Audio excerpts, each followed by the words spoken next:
Shalom à tous. Aujourd'hui, nous allons partager ensemble cette deuxième partie sur le fruit de la vigne. La réflexion sur le fruit de la vigne. Adam et Ève, dans le jardin d'Éden, ont mangé le fruit de quel arbre? Ou quelle sorte de fruits Adam et Ève ont-ils mangé dans le jardin d'Éden? Que la paix et la grâce du Créateur soient toujours sur nous pour des siècles et des siècles. Comme j'ai toujours l'habitude de faire, ce moment je le mets dans la main du Tout-Puissant, celui qui a créé les cieux et la terre, qui nous permet par son aide de marcher selon ses préceptes, ses ordonnances et ses commandements, qui nous éclaire, qui nous ouvre l'Écriture, qui ouvre l'Écriture à nous pour que nous puissions comprendre ce qu'il attend de nous, et que sa renommée soit connue sur toute la terre et son salut parmi toutes les nations. Qu'il en soit ainsi. Comme je viens de le dire, cette deuxième partie, sur cette réflexion sur le fruit de la vigne. Je répète encore ce que je dis souvent, je vous ramène certains partages sous forme de réflexion. Pourquoi? C'est vous pousser à aller chercher. Ne croyez pas tout ce que je vous dis, mais allez chercher pour savoir, pour connaître les choses. Ne croyez pas tout ce que les hommes vous disent. Vous demandez au Créateur de vous révéler les choses aussi. D'accord? Aujourd'hui, les gens disent beaucoup de choses. J'ai déjà entendu, j'ai lu des choses sur qu'est-ce qu'ils ont mangé Adam et Ève. Déjà, les gens disent qu'ils ont mangé des pommes. Ou bien certaines personnes, dont ce sont les photos que j'ai trouvées sur internet, ils disent que les figues c'est le fruit défendu. Adam et Ève et le fruit défendu, c'est qu'est-ce qu'ils ont mangé. Regardez même sur les différents dessins que vous allez trouver dans les cathédrales, dans les églises dans le monde, vous allez trouver, regardez bien à gauche de l'écran, vous voyez bien, on vous fait une photo d'Adam et Ève qui est en train de manger une pomme avec le serpent, etc., etc. Et là, je vous ai mis vers le bas le venin du serpent. Comme je vous dis, cherchez. Ne croyez pas tout ce que les hommes vous disent. Ne croyez pas tout ce que je vous dis, mais faites de recherche. C'est quelque chose qui est hyper important. Sondez les Écritures. Sondez, allez chercher, demandez la révélation du Créateur. Ça ne veut pas dire que moi j'ai la révélation. Je partage avec vous ce que moi je comprends. En lisant, en cherchant à comprendre les choses, en cherchant à connaître la vérité. C'est ce qui est important. Le cœur humain est la chute. Comment est le cœur de l'homme? Le cœur de l'homme est mauvais, comme dit le Créateur dans sa parole. Après, je vous ai mis à droite de l'écran les trois arbres prophétiques. Vous avez l'olivier, vous avez le figuier et la vigne. Faites des recherches aussi. Là, je ne vais pas développer, c'était juste pour faire une petite parenthèse. C'est ce qui m'intéresse le plus, c'est la vigne aujourd'hui. L'olivier, si le Créateur le permet, je pourrai en parler, ainsi que le figuier aussi. D'accord? Vous avez l'olivier franc, vous avez celui, etc., etc. Ok? Le cœur humain est la chute. Vous savez, aujourd'hui, les hommes vous fréquentent pour ce que vous avez. Les gens vous fréquentent pour ce qu'ils pensent pouvoir obtenir de vous. Faites très très attention à cela. Donc, je continue. Dans la première partie où je vous ai parlé des boissons enivrantes, j'avais dit, je m'en parlais un petit peu dans la deuxième partie. Vous avez différentes boissons enivrantes. Vous avez par rapport à la vigne, vous avez le vin blanc, le vin rouge et le rosé, d'accord, etc., etc. Là, je vous ai mis, comme je viens des Antilles, je vous ai mis le rhum damoiseau, qui est aussi une boisson enivrante. Vous avez la vodka, Malibu, etc., etc., différentes whisky, etc., d'accord. En parlant d'une boisson qui enivre, provoque l'ivresse, enivrant comme un vin doux, le recours à la boisson enivrante que les uns et les autres appellent soma, remplie d'une sorte d'ivresse qui trouble, étourdit ou exalte. Rhum, whisky, vodka, alcool de riz, etc., etc. D'accord? Là, je vous ai mis quelques exemples de différentes boissons enivrantes. Pourquoi? Parce que le thème même de ce deux partages-là sur le fruit de la vigne, c'était surtout la vigne qui m'intéressait beaucoup. Donc je me suis dit, tiens, je vais vous mettre aussi, on peut avoir d'autres boissons d'une autre façon différente. D'accord? Hors de la vigne. Continuons. Maintenant, examinons un peu le cas d'Adam et Ève. Comme je vous ai dit ici, les gens disent qu'ils ont mangé des pommes. Les gens disent ce sont des figues. Les gens disent aussi c'est le venin du serpent, etc., etc. D'accord? Qu'est-ce que nous entendons souvent aujourd'hui? Le péché d'Adam et Ève était-il vraiment d'avoir mangé du fruit interdit? Le texte de la Genèse dit seulement qu'il s'agissait d'un arbre et de fruits bien réels. Certaines personnes disent ils ont mangé une pomme, comme je vous ai montré dans la photo. D'accord? Certaines personnes disent c'est le sexe. Certaines personnes disent Adam et Ève ont fait une partouze. Ève a couché avec le serpent et après elle a couché avec son mari. Et c'est pourquoi les gens disent qu'il y a deux. C'est pourquoi ils disent que celui qui avait tué son frère était l'œuvre du malin, etc., etc. Les gens, ils ont cherché toutes sortes de théories pour pouvoir démontrer ce qu'ils essaient de... Ils ont compris, entre guillemets. D'accord? Et comme je vous dis, quand Abel, Caïn a tué Abel, etc., d'accord? Comprenez les choses, cherchez, vous allez les trouver. Il dit, après avoir mangé le fruit de la parole du Créateur, dans la parole du Créateur, nous parle de nudité. Après avoir mangé le fruit, la parole du Créateur nous parle de nudité. Quelle nudité? C'est là aussi que les gens, on peut mal comprendre ces choses-là. Être nu, nous allons voir cela aussi, ça veut dire être dépouillé de la gloire du Créateur. Il faut faire très très attention. C'est pourquoi il est dit, dans Genèse chapitre 3, verset 7, les yeux de l'un et de l'autre s'ouvrirent. Ils connurent qu'ils étaient nus, et ayant conçu les feuilles de figuier, ils s'en firent des ceintures. C'est pourquoi je vous ai dit, il y a trois arbres prophétiques, le figuier, l'olivier et la vigne. On peut chercher à comprendre qu'est-ce que cela veut dire. N'oubliez pas Ézéchias, lorsqu'il était malade, quand je lui ai dit, prenez un masque de figues et faites quelque chose avec. C'est quoi je vous dis, s'il le faut, je peux détailler encore, mais le plus important, c'est de rester sur le sujet aujourd'hui, le fruit de la vie. Après avoir mangé le fruit, la parole du Créateur nous parle de nudité. Mais quelle nudité? Quelle nudité? Ce sont des questions que nous pouvons nous poser. Ça peut prêter à confusion. Alors je continue. Genèse chapitre 2, verset 17. Mais là, regardez qu'est-ce que le Créateur leur dit. J'ai pris différentes versions bibliques, hein, d'accord? Genèse chapitre 2, verset 17. Mais l'arbre de la science du bien et du mal, gardez-vous d'en manger. Car le jour où vous en mangerez, vous mourrez de mort. Il y a deux sortes de morts, comme je l'ai déjà expliqué. Vous avez la mort spirituelle, vous avez aussi la mort naturelle.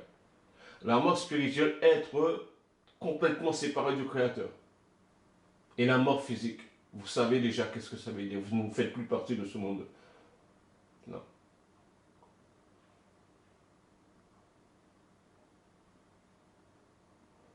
Quand je prends Genèse chapitre 3, verset 5, il est dit, car le Créateur, le Dieu, sait au contraire que le jour où vous en mangerez, vos yeux s'ouvriront et vous serez comme des dieux connaissant le bien et le mal.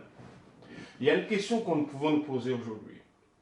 Si Adam et Ève ont mangé l'arbre de la connaissance du bien et du mal, qu'est-ce qu'ils ont mangé, le Créateur et les anges, pour connaître le bien et le mal? Ce sont des questions que nous pouvons nous poser. Pour avoir la connaissance du bien et du mal, écoutez bien ce que je dis, ils étaient obligés, entre guillemets, de manger le fruit de la vigne. Là, j'anticipe un petit peu sur certaines choses que je vais vous expliquer. Alors, je me pose la question, parce qu'il est dit, vous serez comme des dieux, connaissant le bien et le mal. Alors, qu'est-ce qu'ils ont mangé, ces dieux-là, pour avoir la connaissance du bien et du mal?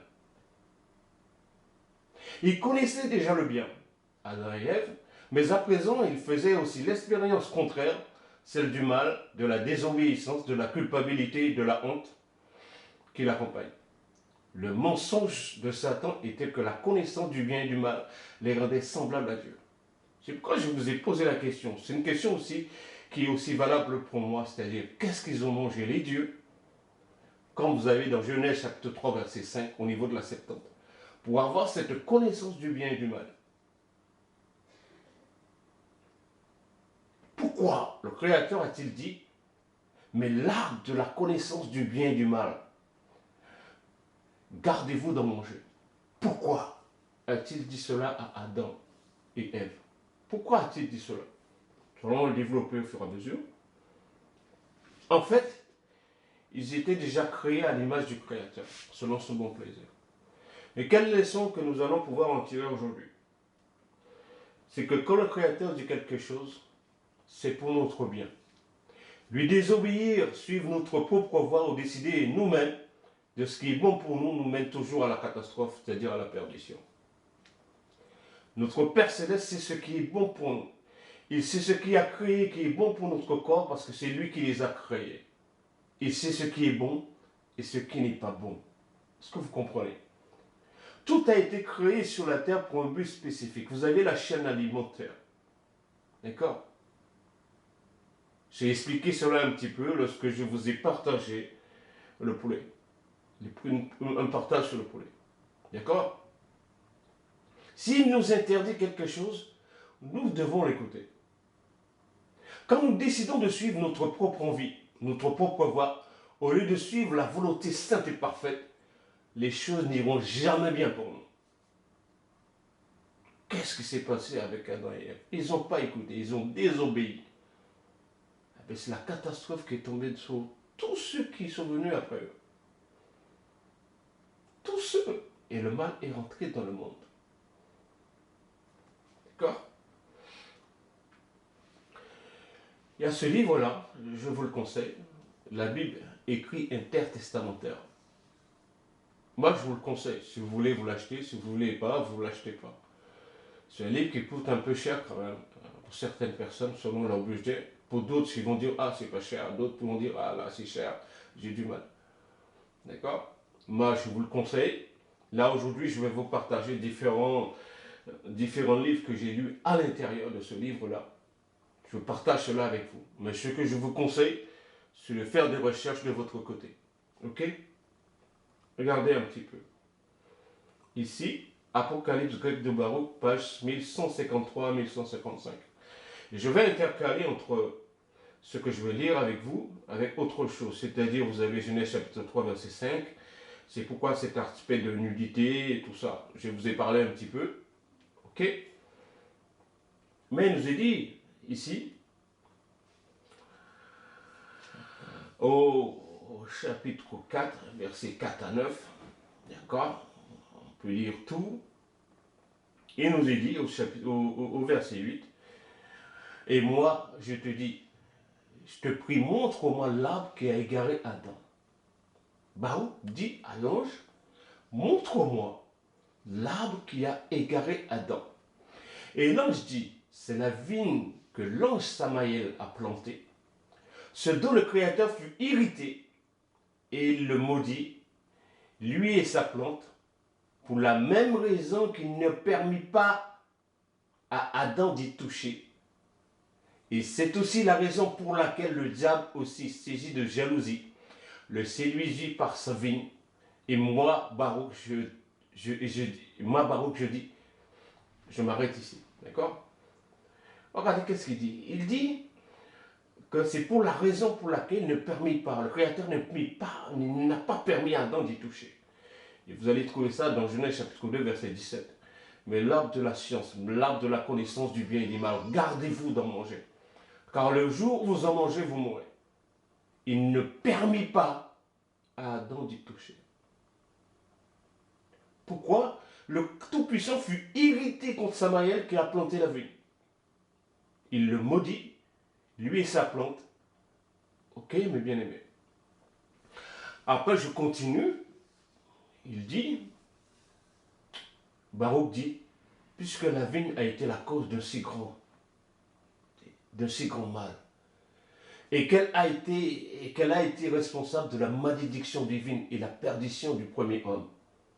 La vigne est responsable de la malédiction divine et de la perdition des hommes. Pourquoi est-elle à présent si utile? Pourquoi cela? Comme je vous ai dit aujourd'hui, le fruit défendu, c'est là où on peut se centrer. On va se centrer dessus aujourd'hui. Et on peut parler du sang du Mashiach, etc., etc. S'il le faut, peut-être une troisième partie à partir de là. D'accord? J'ai dit peut-être, mais je pense que je vais m'arrêter sur cette deuxième partie. Et l'ange lui dit, ta question est bonne. Pourquoi le fruit de la vigne est-elle si, est-elle si utile à présent? Il dit, quand le Tout-Puissant provoqua le déluge sur la terre et détruisit toute chair, et les 409 000 géants, et que l'eau s'éleva de 15 coudées au-dessus des plus hautes montagnes, l'eau entra dans le paradis et détruisit toutes les fleurs. L'eau entra dans le paradis et l'eau détruisit toutes les fleurs. Mais elle élimina complètement, écoutez bien, complètement l'eau qui est entrée dans le paradis, a éliminé complètement le cep de la vigne et le jeta dehors. Il a enlevé le cep de la vigne pour le faire sortir dans le jardin d'Éden. Et quand la terre apparut hors de l'eau et que Noé sortit de l'arche, il se mit à planter quelques-uns des plantes qu'il avait trouvées. Mais il trouva aussi le cep, et l'ayant pris, il se mit en lui-même, il se dit en lui-même, qu'est-ce donc? Et moi, je vins, et je lui racontais l'histoire de cette plante. L'eau est entrée dans le déluge. Au moment du déluge, excusez-moi, l'eau est entrée dans le jardin d'Éden. L'eau a éliminé complètement le cep de la vigne et le jeta dehors. Pourquoi le Créateur a-t-il permis cela et non les autres arbres? Tout ça, c'est prophétique. C'est pourquoi je vous ai parlé des arbres prophétiques. 3. Peut-être qu'il y en a d'autres. Hein. Vous avez l'olivier, vous avez le figuier et vous avez la vigne. Pourquoi? C'est prophétique. Pourquoi le Créateur a-t-il permis cela? Continuons. Il dit,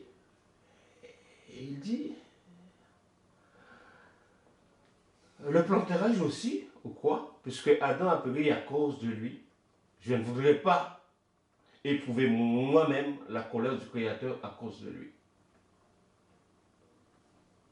Et en disant cela, il pria le Créateur de lui révéler ce qu'il devait faire de cette plante-là. Et ayant prolongé sa prière durant 40 jours, avec beaucoup de supplications et de larmes, il dit, ô Tout-Puissant, je te prie de me révéler ce que je dois faire de cette plante. Or, le Tout-Puissant voya l'ange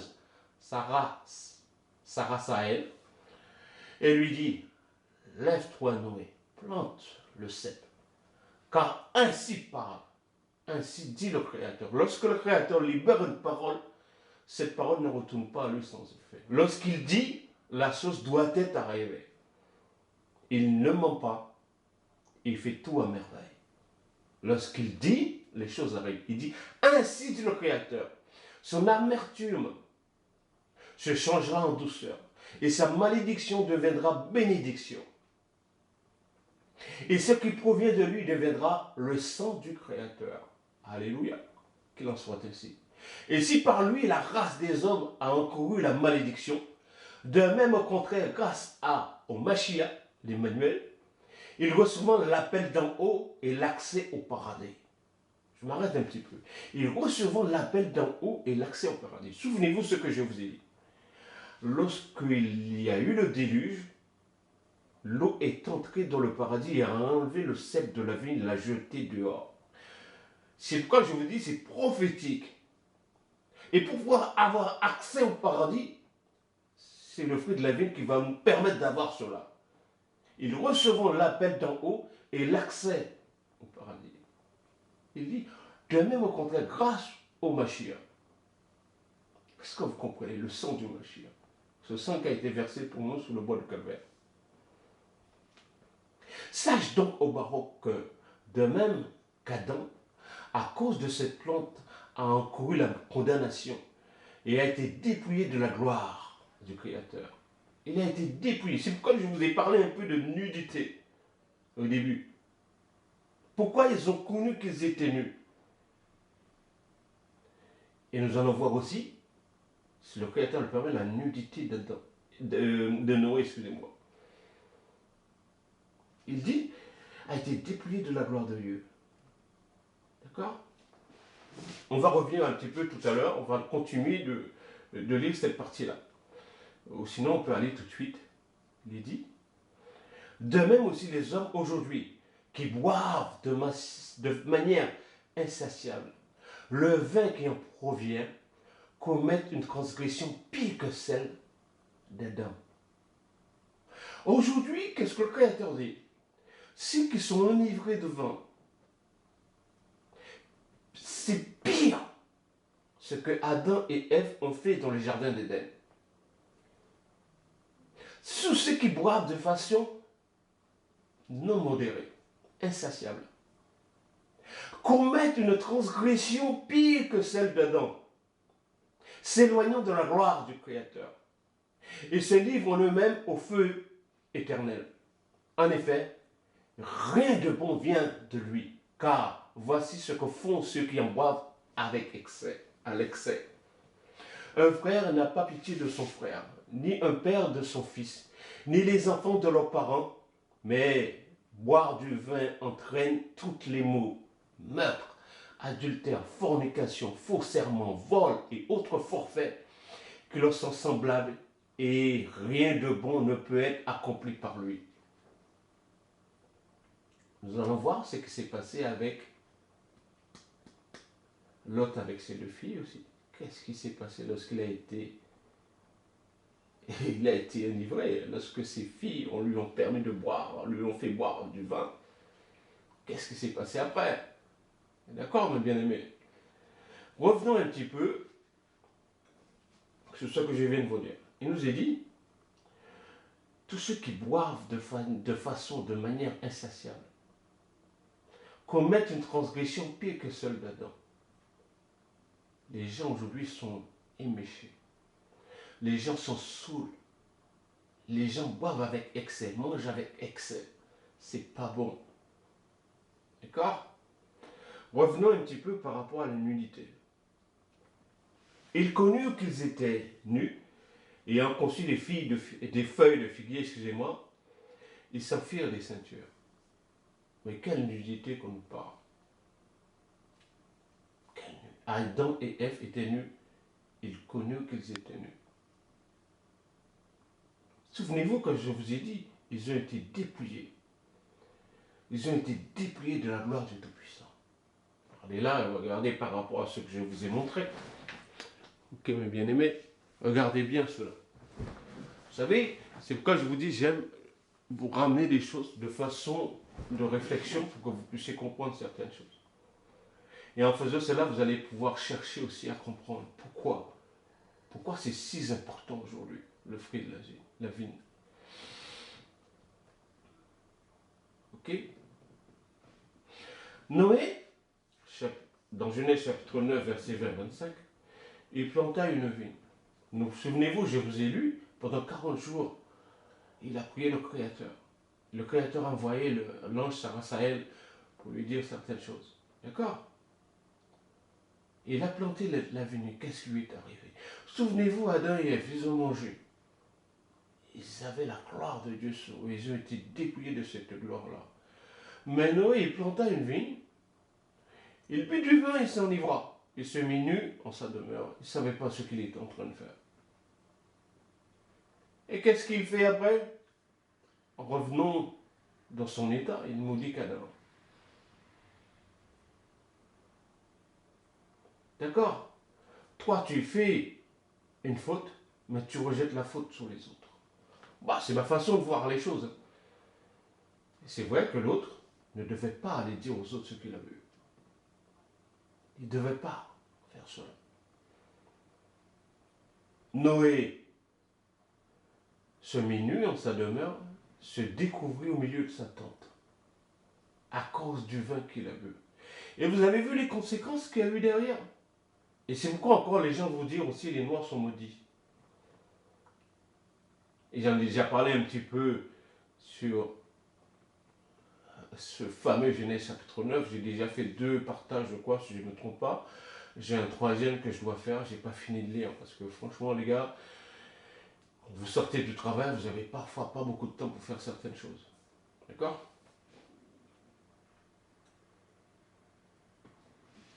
Maintenant, regardez bien une chose. Je vous ai posé la question au début. Au début, il dit, dans Genèse chapitre 3, versets 22 à 24, vous pouvez lire, arrêtez le partage et lire. Voilà, Adam est devenu comme l'un de nous, pour connaître le bien et le mal. Là, je répète encore la question que je vous ai dit. Et le Tout-Puissant lui dit, alors, comment eux, ils ont connu le bien et le mal? Si Adam, en mangeant le fruit de la vie, le fruit défendu, ils ont connu après le bien et le mal, alors le Tout-Puissant et les autres, et les anges, comment ils ont appris la connaissance du bien et du mal? Ok? Je vous pose la question. Comme je vous ai dit, moi je cherche, je veux comprendre. Et je demande toujours au Créateur de m'ouvrir pour l'écriture et ouvrir l'écriture à moi. Comme je vous ai dit, je le répète encore, cherchez les choses. Cherchez. Demandez au Créateur de vous révéler les choses. Je ne dis pas que j'ai plus de connaissances que vous. Je lis, je cherche à comprendre.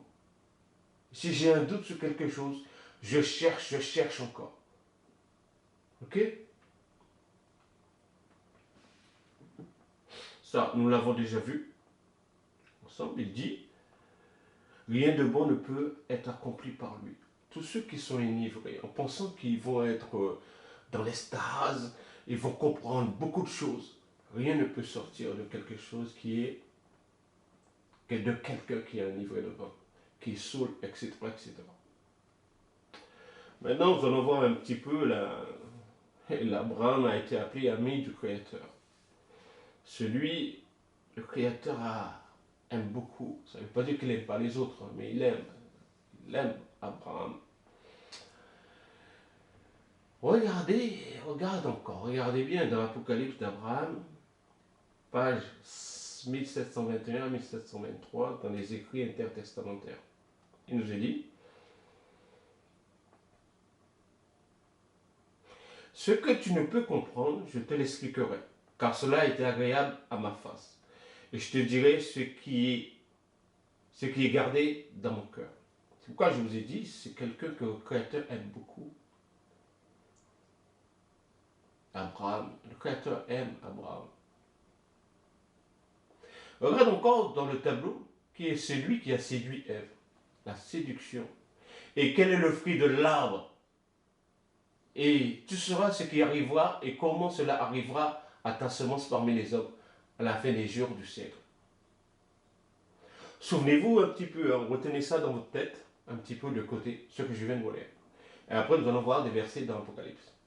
Pour faire un petit peu une transition. Je pouvais le mettre ici. D'accord? Mais vers la fin, on va voir un petit peu, juste avant de conclure. Souvenez-vous, regarde encore dans le tableau ce qui a séduit Ève. Et quel est le fruit de l'arbre? Et quel est le fruit de l'arbre? Et tu sauras ce qui arrivera et comment cela arrivera à ta semence parmi les hommes à la fin des jours du siècle. Ce que tu ne peux comprendre, je te l'expliquerai car cela a été agréable à ma face et je te dirai ce qui est gardé dans mon cœur. Je regardais dans le tableau et mes regards se portèrent du côté du jardin d'Éden. Je vis là un homme très grand, de très grande taille et de terrible largeur, d'un aspect incomparable, qui enlaçait une femme semblable à lui par l'aspect. Adam et Ève étaient semblables par l'aspect de ce qu'ils voyaient. Et la taille, l'aspect et la taille, d'accord? Ils se tenaient debout sous un arbre d'Éden. Le fruit de cet arbre avait l'aspect d'une grappe de raisin. Qu'est-ce qu'ils ont mangé, Adam et Ève, dans le jardin d'Éden? Ce fruit défendu. Vous avez le livre de Baruch, vous avez Apocalypse d'Abraham, nous allons voir aussi, si le Créateur le permet, vous avez déjà 2 témoins. Que toute déposition se fasse entre 2 ou 3 témoins, selon la parole du Créateur. D'accord? Là, vous avez 2 témoins. Le fruit de cet arbre avait l'aspect d'une grappe de raisin. Je continue. Il dit, derrière l'arbre se trouvait quelqu'un qui avait l'apparence d'un serpent. D'accord? Il avait des bras et des jambes semblables à ceux d'un homme. Il portait des ailes aux épaules, six à droite, six à gauche. Il tenait à la main une grappe de l'arbre. Quel arbre?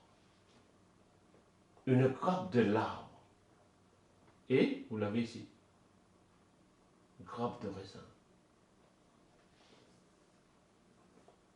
Il tenait les deux que j'avais vus enlacés. Il tentait, excusez-moi, il est en train de les tenter. Ouais, la tentation. Je dis, qui sont les deux enlacés et qui est celui qui tient entre eux, qui se tient entre eux, et quel est le fruit qu'ils mangent, puissant tout puissant, puissant éternel. Il dit, ceci est le penchant des hommes, c'est Adam. Ceci est leur convoitise sur terre, c'est Ève, la convoitise, le fait de convoiter quelque chose. Nous allons voir cela tout à l'heure. Et ce qui est entre eux, c'est l'impiété. Et de leur entreprise vers la perdition, c'est Azazel lui-même. Adam. Écoutez bien, ceci est leur convoitise sur la terre. Ève.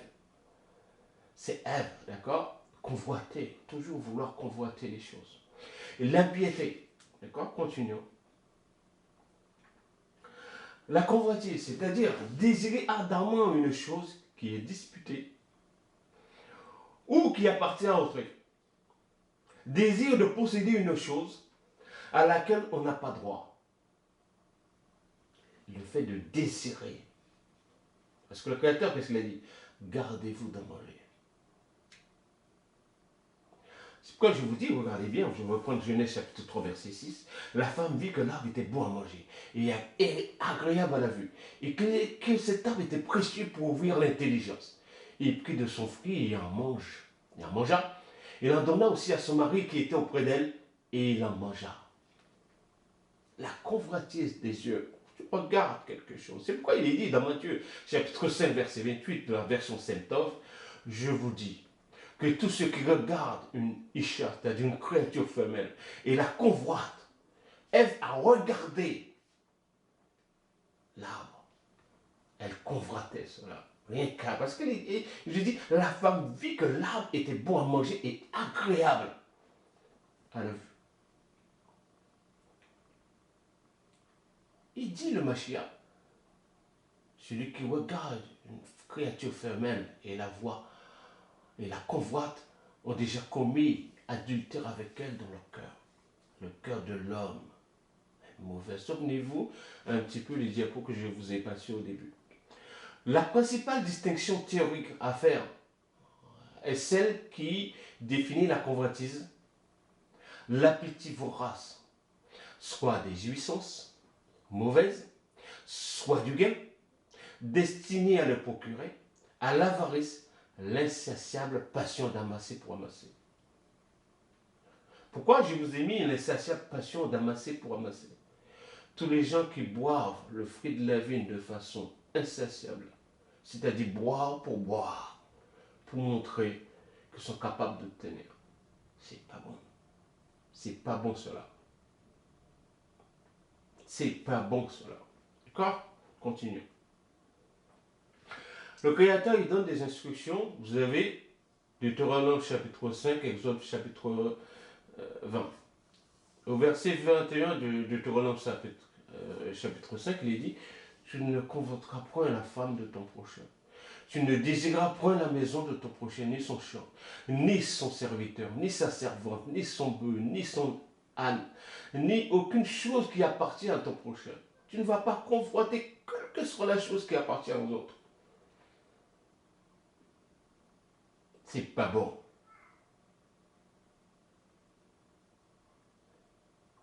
Pareillement, vous allez trouver ça dans Exode chapitre 20, verset 17.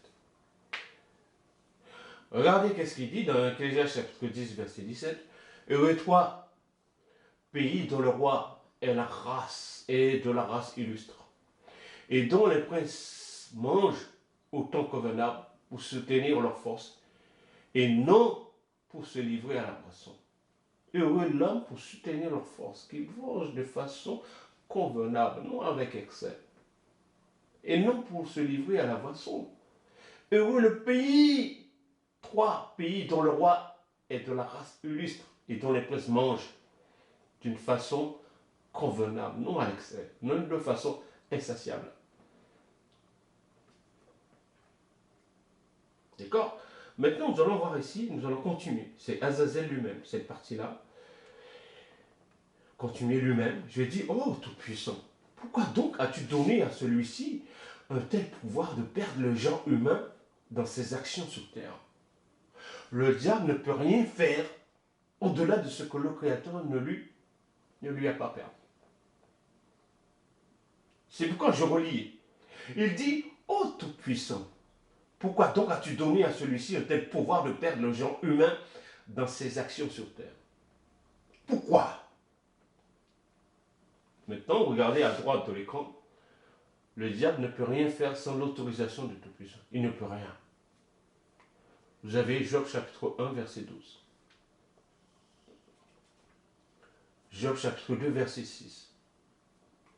Le Créateur va fixer une limite à Satan. Il ne peut pas aller au-delà de cette limite-là. Il ne peut pas aller. Il ne peut pas aller au-delà. Premièrement, qu'est-ce qu'il dit? Tu vois tout ce qui est à lui, dans Job chapitre 1, je te le livre, mais ne touche pas à sa personne. Lorsqu'il a fait du mal à tout ce qu'il avait, Job, il ne pouvait pas toucher Job à l'époque, dans le chapitre 1. Et après, le Créateur lui dit dans le chapitre 2, maintenant, je te le livre, vas-y, touche-le, mais seulement veille à conserver sa vie. Là, je te limite. Boum, tu ne peux pas aller au-delà. Le Créateur l'a limité, il ne peut pas aller au-delà. Il me dit, au verset 10, écoute, Abraham, c'est parce qu'ils veulent le mal. Et comme je l'ai pris en haine chez ceux qui le font, je lui ai donné pouvoir sous eux et j'ai permis qu'ils soient aimés d'eux. Oh. Rien ne se fait ici-bas sans l'autorisation du Tout-Puissant. C'est pourquoi il a dit, pourquoi celui-ci a-t-il un tel pouvoir de perdre le genre humain dans ses actions sur terre? Je lui ai donné pouvoir sous eux et j'ai permis qu'ils soient aimés d'eux. Et j'ai répondu et dit, ô Tout-Puissant, pourquoi as-tu voulu faire en sorte que le mal soit désiré dans le cœur des hommes? Car tu t'irrites contre ce qui a été voulu par toi dans ton conseil contre celui qui fait le mal. Et il me dit, je suis irrité à cause des nations qui te sont proches, et je le serai après toi à cause du peuple, mis à part et venant de ta race. En effet, tu verras dans le tableau ce qui pèse sur eux. Je te dirai ce qui sera et comment cela se fera au dernier jour. Regarde à présent dans le tableau. Ok. Je vous ai parlé de Caïn et Abel, etc., etc. Regardez bien, c'est tout ce que je vous ai souligné. Ça ne veut pas dire que les autres ne sont pas importants. Mais je vous conseille de faire des recherches. Rien ne se fait ici-bas sans l'autorisation du Tout-Puissant. C'est pourquoi je vous dis encore aujourd'hui, je répète souvent cela avec des gens avec qui je partage, avec qui je parle. Je dis, si je dois être sauvé, par la grâce du Créateur, je le serai. Si je dois être perdu, au jour du jugement, je serai perdu. Si c'est lui qui décide, ce n'est pas moi qui décide. Il y a avec quelqu'un, je parlais dernièrement, il me dit que le Créateur envoie l'ange de la mort. Il lui dit, va faire quelque chose. Il ne peut pas manquer. L'ange de la mort ne peut pas manquer le pourquoi il a été envoyé. C'est pourquoi il me dit, Pierre, quand tu vois les gens qui disent qu'ils sont passés près de la mort, il m'a dit, cette personne me dit, mais Pierre, si ton jour est arrivé, rien ne peut t'empêcher de partir. Si ton jour n'est pas encore arrivé, tu ne partiras pas. C'est le Créateur qui décide. Et il me dit, je le répète, il m'a dit, l'ange de la mort, lorsque le Créateur l'envoie pour une mission, personne la personne qui est concernée ne peut pas s'échapper de cela. C'est pourquoi je vous dis, je répète encore, les gens peuvent aller voir les marabouts, les sorciers. Ils peuvent aller voir tout ce qu'ils veulent pour me faire de la sorcellerie, moi et mes enfants. Si le Créateur veut que ça nous touche, ça va nous toucher. Si le Créateur dit niet, rien ne peut nous toucher. C'est tout. C'est comme ça que je prends les choses. L'impiété, c'est manque de révérence envers le Tout-Puissant. Hypocrisie de manière profane. Maintenant, regardez bien une chose. Dans ce livre ici, j'ai pris le testament de Job. D'accord? Je l'ai mis en format Word. Ok? J'ai tout écrit, hein, la façon, parce que moi, je vais faire une petite comparaison entre le testament de Job et le livre de Job. C'est en cours, mes bien-aimés. Hein. Peut-être que je le partagerai un petit peu avec vous, mais c'est en cours. Il est dit dans ce testament, au chapitre 4, verset 1 à 9. La lumière me répondit, tu pourras purifier ce sanctuaire, mais je vais te faire connaître tout ce que le Créateur m'a ordonné de te communiquer. Job répondit, tout ce qu'il m'a ordonné à moi, son serviteur, je l'écouterai et je le ferai. Et elle reprit, ainsi parle le Tout-Puissant, ainsi parle. Si tu entreprends de purifier ce sanctuaire, Satan se dressera, excusez-moi, contre toi, en colère pour te combattre. Il ne pourra toutefois te frapper à mort. Regardez bien la promesse, il a dit, je vais le limiter. Il ne pourra toutefois te frapper de mort, mais il te portera de nombreux coups. Le Créateur t'a prévenu. Le Créateur prévient Job ce qui allait lui arriver, Shobab, qui est édomite. Ok? Il t'arrachera tes biens, il t'enlèvera tes enfants. Et qu'est-ce qui est arrivé à Job? Je ne veux pas trop détailler parce que, comme je vous ai dit, je suis en train de faire un parallèle avec le testament de Job et le livre de Job. Mais si tu résistes, je rendrai ton nom célèbre parmi toutes les générations de la terre jusqu'à la fin. Et beaucoup d'entre nous lisent quoi? Nous lisons le livre de Job. Et de nouveau, je te rétablirai dans tes biens. Et le Tout-Puissant te raidera le double. Souvenez-vous ce qui s'est passé après. Et tu seras réveillé à la résurrection. Ok?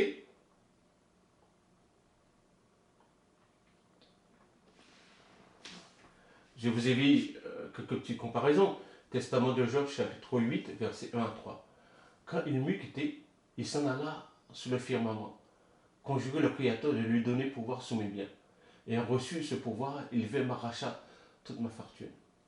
Dans le testament, ce qui s'est passé, le testament de Job, maintenant vous avez tout ce qui est écrit dans le livre de Job. Voici tout ce qui lui appartient, je te le livre. Seulement, ne porte pas la main sur lui. Je vous ai parlé déjà en amont de cela. D'accord? Avant ça, un peu avant, ici, je reviens ici.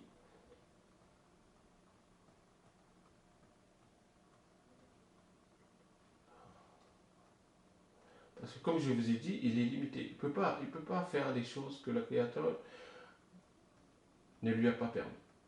Quand je vous dis, faisons vraiment très attention.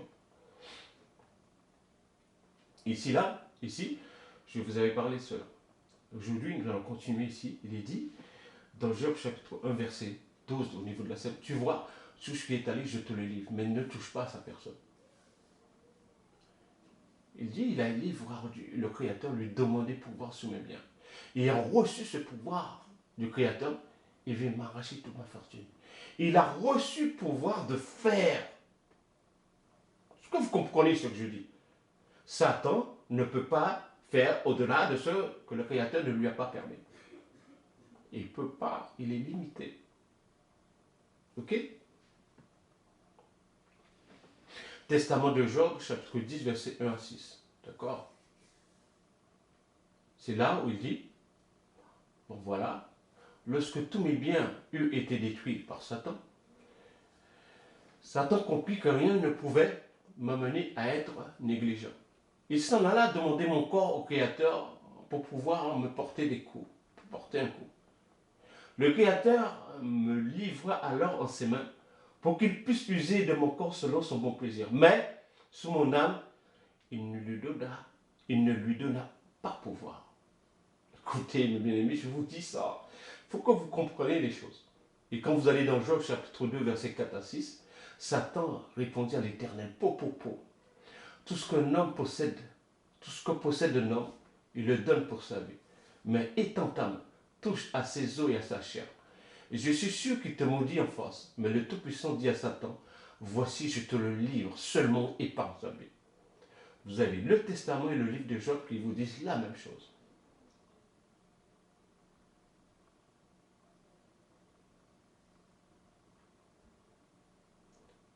Il dit, il ne me frappa, au verset 6 du Testament de Job au chapitre 10, il ne me frappa d'une plaie cruelle du pied à la tête. Pourquoi je vous dis, on ne doit pas avoir peur. Pourquoi je dis souvent, on ne doit pas avoir peur des hommes. On doit avoir la crainte du Tout-Puissant, bien-aimé. Il dit dans l'Apocalypse d'Abraham, à la page 1723, je vis là des hommes nus, front contre front, leur ignominie, le dommage qu'ils causent à leurs amis et leur rétribution. L'homme, son cœur est mauvais. L'homme, une seule chose qui est dans son cœur, c'est le mal. Leur désir est le mal, c'est ce que dit le Créateur. Leur désir est le mal. Moi, je ne l'ai pas inventé, il est dit. Il est dit, et il me dit, écoute Abraham, c'est parce qu'ils veulent le mal. Et comme je l'ai pris, j'ai pris cela en haine chez ceux qui le font. Ils aiment le mal, qu'ils veulent le mal. Le désir de l'homme est quoi? C'est pourquoi il a eu de déluge sur la terre. Il a vu le cœur de l'homme est mauvais, tourné vers le mal. Maintenant, allons-y un petit peu dans la vie grecque d'Adam, où ce livre est aussi appelé Apocalypse de Moïse. Ok. Il dit, c'est à la page 1780 à 1782 et 1784. Je me suis ravisé et je ne te donnerai pas. C'est Satan qui parle à Ève. Et si tu ne me jures pas d'en donner aussi à ton mari. Pourquoi il tenait absolument que les deux le mangent? Pourquoi pas une seule? Une question qu'on peut se poser. Et Ève répondit, je ne connais pas de serment par lequel je te jurais, mais ce que je sais, je te le dis, par le trône du Maître, par les chérubins et par l'arbre de vie, j'en donnerai aussi à mon mari. Quand il eut obtenu de moi ce serment, il alla mettre sur le fruit qu'il me donna. Regardez bien, il y a quelque chose en plus. Je mets un peu son guillemets. Quand il eut obtenu ce serment, le serment comme quoi Ève allait donner aussi à Adam à manger le fruit, il alla mettre sur le fruit qu'il me donna à manger le venin de sa malice. Et c'est pourquoi je vous ai mis le dessin tout au début de ce partage, le venin du serpent. La bouche du serpent ouverte avec le venin qui sortait. D'accord? Je vais revenir, parce que il faut faire les choses bien. J'essaie de le faire bien le mieux possible, bien aimé. Ici, là, le dessin qui est ici, là. Regardez avec la souris qui est... Ok, bien aimé, ici. Le venin du serpent. C'est pourquoi je vous parle de cela. Il alla mettre sur le fruit le venin de sa malice. Ok?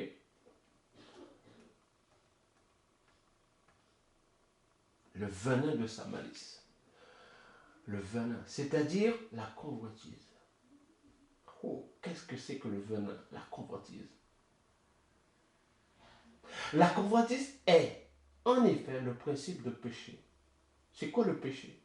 Désobéir à la parole du Créateur qui l'a dit. Et elle dit, j'inclinai la bouche vers la terre, prit du fruit et mangea. La convoitise, c'est convoiter. Convoiter. Le venin du serpent, c'est quoi? Hein? C'est convoiter. Convoiter, convoiter tout le temps.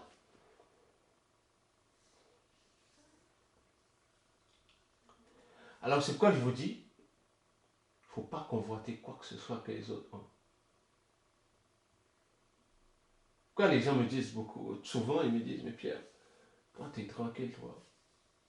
Tu travailles, tes enfants travaillent, ton épouse travaille, tu as certaines choses. Ah mais qu'est-ce que je peux vous dire? Moi je ne convoite pas ce que ont les autres. C'est ce que je dis, donne-moi le pain de chaque jour. Ne me rends pas riche pour que je ne puisse pas me détourner du Tout-Puissant. C'est ce que je lui demande tout le temps. Ne me rends pas pauvre pour que je ne puisse pas aller voler, que son nom ne soit pas blasphémé. Il ne faut pas que je sois trop riche pour que je ne puisse pas mettre ma confiance dans les biens.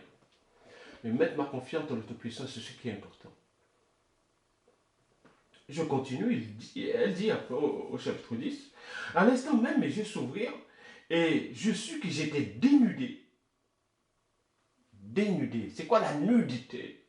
Dénudé de la justice que j'avais été revêtu.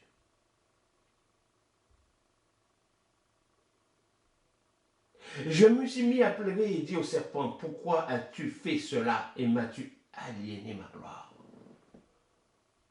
Ils ont été dépouillés de la gloire. C'est ça la nudité.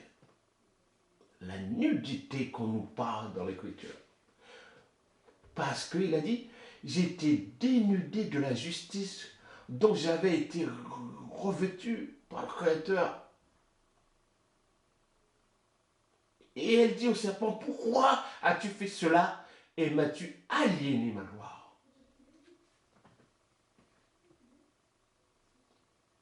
Oh, alléluia. Que le nom de Tout-Puissant soit béni. C'est pourquoi je vous dis,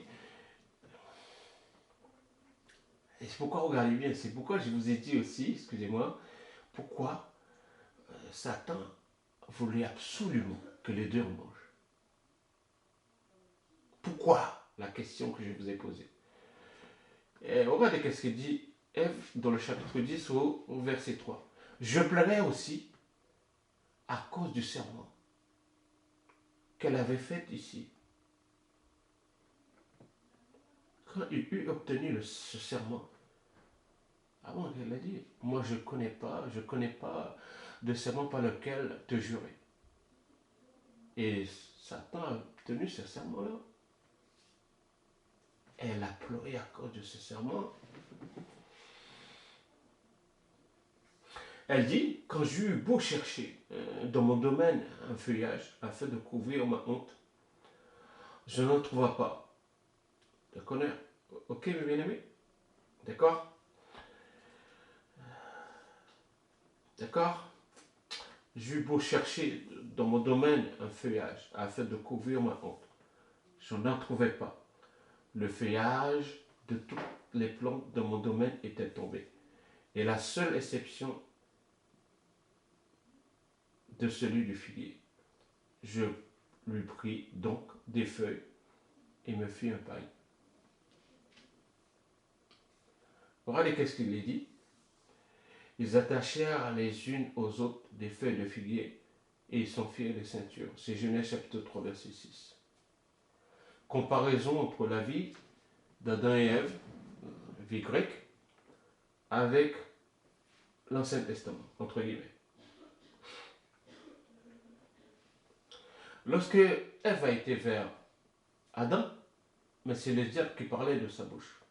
Par sa bouche, quoi. Si je peux dire, quand vous regardez au verset 3, dans le chapitre 21, et chapitre 20 avant, excusez-moi, parce que j'avais dit chapitre 10 ici, mais chapitre 20, le chapitre 21 ici, il est dit au verset 3. En effet, dès qu'il vint, j'ouvris la bouche lorsque Adam venait vers elle, mais c'est le diable qui parlait, et je commençais à lui insinuer ceci. Allons, mon Seigneur Adam, écoute-moi, mange du fruit de l'arbre dont Dieu, dont le Tout-Puissant nous a dit de ne pas manger, et tu seras comme un Dieu.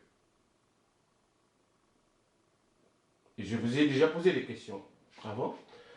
Votre père répondit, je crains que Dieu ne s'irrite contre moi Et je lui dis, ne crains pas, dès que tu mangeras, tu auras la connaissance du bien et du mal.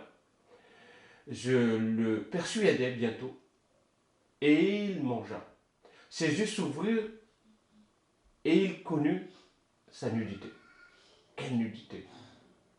Voilà. C'est pourquoi je vous dis encore, il faut bien comprendre les choses. Je ne dis pas que je comprends tout, hein, parce qu'il a été dépouillé. Tu m'as aliéné de la gloire de Tout-Puissant. Et il lui dit, femme mauvaise, qu'as-tu perpétré contre nous? Tu m'as aliéné la gloire. Et qu'est-ce qu'elle a dit? Qu'est-ce qu'elle a dit à Adam? Tu m'as aliéné de ma gloire. Ève a dit à Satan la même chose qu'Adam a dit à Ève.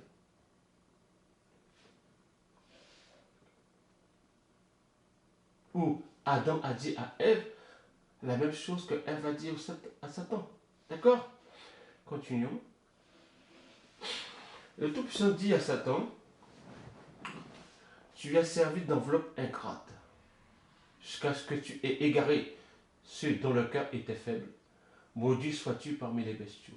Tu seras privé de nourriture dont tu usais, et tu mangeras, de la poussière sous les jours de ta vie. Tu marcheras sur le poitrail et sur le ventre. Tu seras privé de tes mains et de tes pieds. Il ne te sera laissé ni oreille, ni aile, ni un seul des membres, qu'ont ceux que tu as choisis dans ta malice, la séduction dans la malice, et que tu as fait expulser du paradis. Donc, en lisant cela, je peux dire que le serpent avait la stature debout comme les hommes. Mais à cause de ce qui s'est passé dans le jardin d'Éden, beaucoup de choses ont changé. Beaucoup de choses ont changé. Ok? C'est pourquoi je vous dis, je ne connais pas tout, mais j'essaie de partager avec vous le maximum de ce que moi je comprends. D'accord, mes bien-aimés? Ils marchaient comme les hommes. Ils avaient les membres comme les hommes. D'accord? Il lui dit, tu auras ni oreille, ni aile, ni un seul membre qu'ont ceux que tu as séduits dans ta malice. Regardez un serpent aujourd'hui par rapport à l'homme aujourd'hui. Il n'y a aucune différence. Il dit, je mettrai une inimitié entre toi et leur descendance. Celle-ci te visera à la tête, et toi, tu la viseras au talon jusqu'au jour du jugement. Je vous ai parlé un petit peu d'Apocalypse, lorsque le Créateur a dit à Abraham, je te montrerai ce qui va se passer au sujet de ta semence. Lisez Apocalypse chapitre 14, versets 17-20. D'accord? Il dit bien, je vais lire juste pas tout, hein. Lance ta fossile tranchante et vendange les grappes de la vigne de la terre, car les raisins de la terre sont mûrs. Lisez un peu ce qui va se passer, d'accord, à la fin des temps.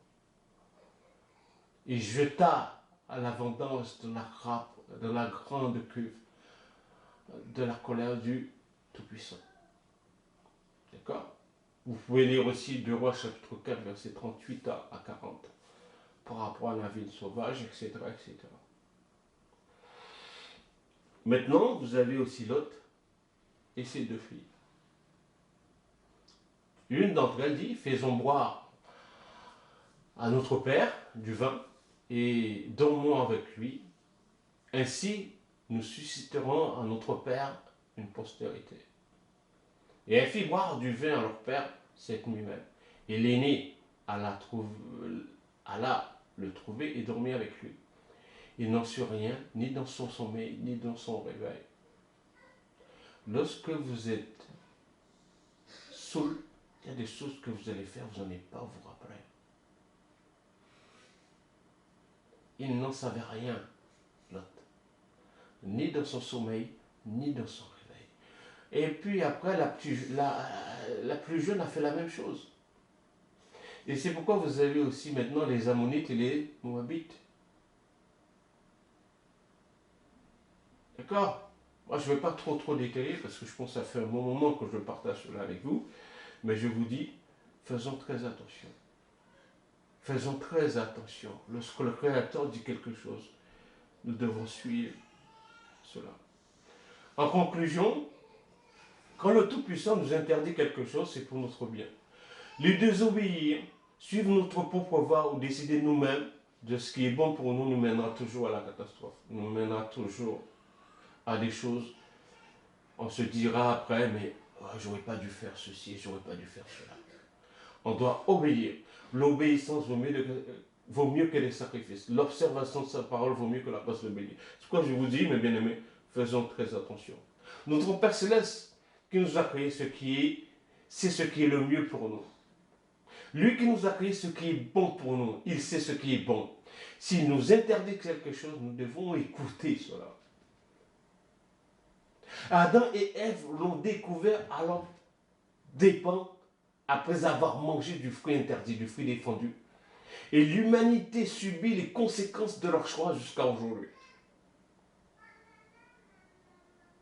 Souvenez-vous, lorsqu'il y a eu le déluge, qu'est-ce qui s'est passé? Un seul endroit où il y avait le fruit de la vigne, c'était dans le jardin d'Éden. Parce que s'il y avait avant, dans le livre d'Apocalypse que je vous ai lu, excusez-moi, Noé n'aurait pas dit, mais qu'est-ce que c'est que cela? C'est quoi ça? D'accord? Je répète, Adam et Ève l'ont découvert à leurs dépens, après avoir mangé du fruit défendu, du fruit interdit. Et l'humanité subit les conséquences de leur choix, de cette convoitise, jusqu'à aujourd'hui. Et je vais finir, je pense qu'il y a encore autre chose, avec toutes les milices. C'est moi qui les ai faites. Il n'y a pas qui s'oppose à moi ou ne se soumettent pas. Et tous se soumettent à mon pouvoir monarchique. C'est servant ma seule puissance. C'est pourquoi je vous dis, Satan ne peut rien faire au-delà de ce que le Créateur ne lui permet pas. Il dit, toutes les milices, c'est moi qui les ai faites. Il n'y a pas qui s'oppose à moi ou ne se soumettent pas. Ok? C'est moi le Tout-Puissant, moi seul, qui ai fait les cieux des cieux et toute leur armée, la terre et tout ce qui est sur elle, les mers et tout ce qu'elles renferment. Tu donnes la vie à toutes ces choses et l'armée des cieux se prosterne devant toi. Néhémie chapitre 9, verset 6.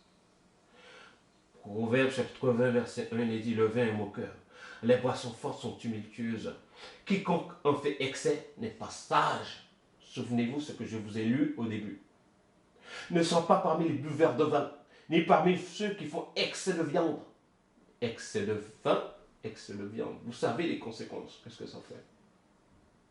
Nous savons les conséquences. Je me rappelle, j'avais eu en vision, excusez-moi, ne mange pas trop de viande. C'est pourquoi je m'astreins le mieux possible, le plus possible, à ne pas trop en manger. Je continue. Je finis avec ça. Car, Sagesse chapitre 2, verset 23-24, car le Tout-Puissant a créé l'homme pour l'immortalité. Il l'a créé à son image et ressemblance. Mais la mort est entrée dans le monde par l'envie du démon. Ok? Sagesse chapitre 2, verset 23-24. Maintenant, je reviens. Je continue un petit peu. Il dit, il alla mettre sous le fruit qu'il me donna à manger le venin de sa malice, c'est-à-dire la convoitise. C'est-à-dire la convoitise. Qu'est-ce qu'il a mis le malin? Qu'est-ce qu'il a mis le malin?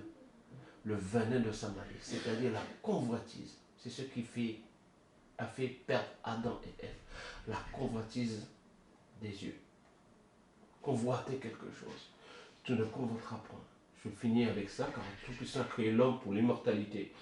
Il l'a créé à son image et ressemblance. Mais la mort est entrée dans le monde par l'envie. D'accord? Père, merci pour tout ce que tu as fait et tu fais encore aujourd'hui. Tu es celui en qui nous devons mettre notre confiance.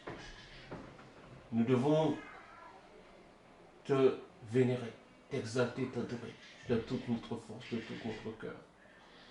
Parce que tu es bon, tu es merveilleux envers nous. Lorsque tu nous dis de ne pas faire quelque chose, aide-nous à obéir, parce que l'obéissance vaut mieux que les sacrifices. L'observation de ta parole vaut mieux que la presse de bélier. C'est pourquoi encore aujourd'hui je te remercie pour tout.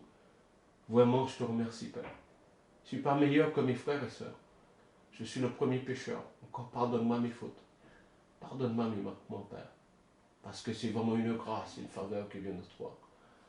Gloire te soit rendue, Père, au siècle des siècles. Ouvre-nous pour l'écriture et ouvre l'écriture à nous. Donne-nous la révélation, Père. Gloire te soit rendue au siècle des siècles.